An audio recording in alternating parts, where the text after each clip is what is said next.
आपके समक्ष अपना यह तीसरा वीडियो लेकर के उपस्थित हो रहा हूँ। पहले के वीडियो भी आपके द्वारा पसंद किए गए और उस पर कमेंट्स भी मुझे भिजवाए गए।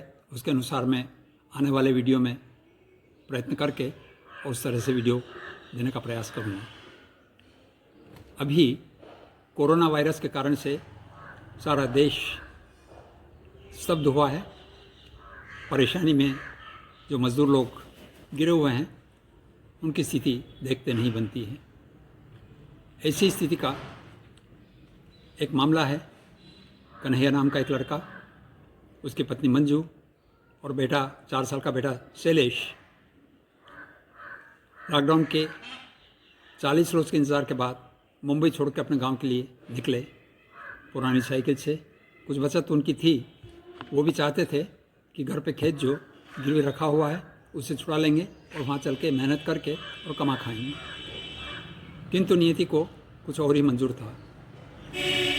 रास्ते में आते वक्त इनके साथ लूट की घटना हो गई और इनके पास बचत के रुपए 6,000 थे, वो भी लूट लिए गए और खाने पीने का सामान आदि भी चोर लेकर चले गए।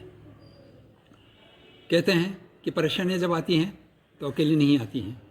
इसी तरह से इसके साथ भी दुबले और 2 साल। पर इसको संतोष ये था कि रास्ते में हज़ारों व्यक्ति चले आ रहे थे। उनमें कई व्यक्ति दुर्घटना में मर रहे थे, कुछ व्यक्ति बीमार होकर के हो रहे थे और कुछ व्यक्ति अन्य परेशानियों का मुकाबला कर रहे थे।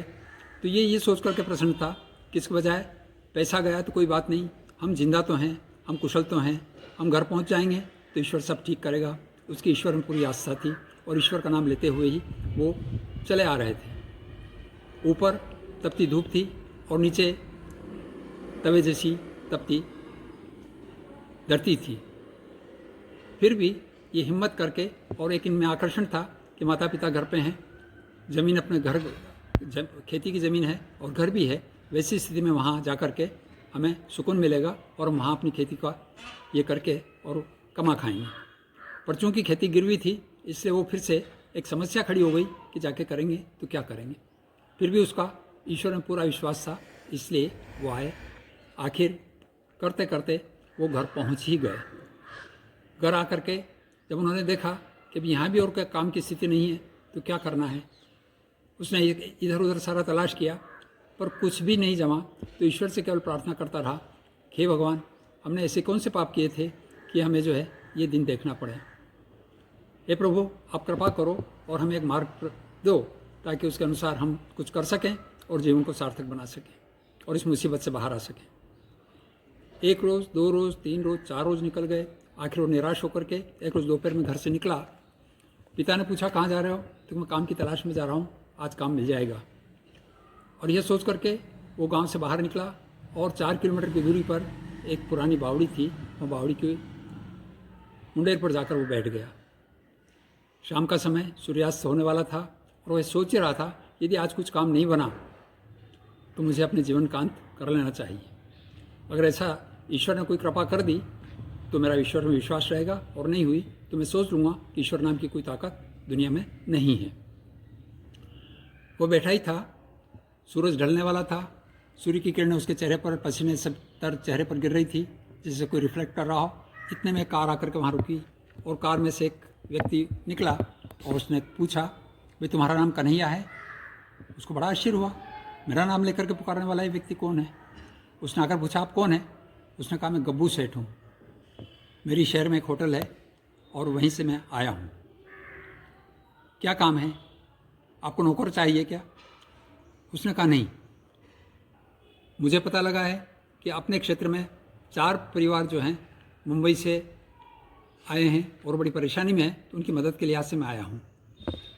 मैं अपनी एक किताब छपवाना चाहता था, साहित्यिक रुचि रखता हूँ, इस कारण से मैंने कुछ पैसे एकत्रित किए थे, पर अभी नहीं, फिर कभी छपाऊँगा। अभी ये आवश्यकता है कि मैं जो कठिनाई में है उन लोगों की कुछ मदद कर सकूँ। ये सोच करके मैं आया तो मुझे तहसील से 5 व्यक्तियों की लिस्ट मिली थी, पर अपने यहाँ 4 ही व्यक्ति मिले हैं, जिसमें 3 व्यक्तियों को मैं 10,000 रुपये देकर के आया हूँ और 20,000 रुपये मेरे पास बचे हुए हैं, मैं वो आपको देना चाहता हूँ। उसको बड़ा आश्चर्य हुआ। उसने कहा, एक बात है, मैं रुपए तो ले लूँगा पर ब्याज नहीं दे पाऊँगा। उसने कहा, नहीं, मैं ब्याज से रुपए देने के लिए नहीं आया हूँ, मैं तो मदद करने के लिए यहाँ से आया हूँ। ये बड़ा स्वाभिमान था। उसने कहा नहीं, मुझे या तो कुछ काम दो या फिर रुपए जो है जब मैं कमाऊँगा तो मैं आपको वापस लौटा दूँगा। उसको इसकी ईमानदारी देख करके बहुत अधिक मतलब जो है अच्छा लगा। और उसने कहा कि तुम मेरी दुकान पे काम करना चाहोगे क्या? तो उसने हाँ भर ली। फिर उसने जो है 20,000 रुपये उसको दिए।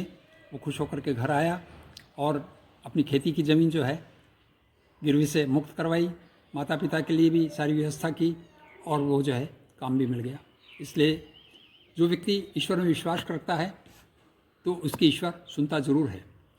कठिनाई जितनी ज़्यादा गहरी होती है, प्रार्थना भी सच्चे मन से उतनी गहराई से निकलती है और गहरी निकली हुई प्रार्थना जो है ईश्वर तक अवश्य पहुंचती है। और इसीलिए ईश्वर की कृपा से ही गब्बू सेठ के मन में भी इन लोगों पे दया करने की भावना उत्पन्न हुई और उसने आकर के इसकी मदद की। इसलिए ईश्वर भी है और प्रार्थना हमेशा सफल होती है, ऐसा मेरा पक्का विश्वास है। उम्मीद करता हूँ कि आपको ये वीडियो पसंद आया होगा। अगली बार फिर मिलेंगे। बहुत बहुत धन्यवाद। कमेंट्स दीजिएगा। जय जवान, जय भारत, जय पुरुषार्थ।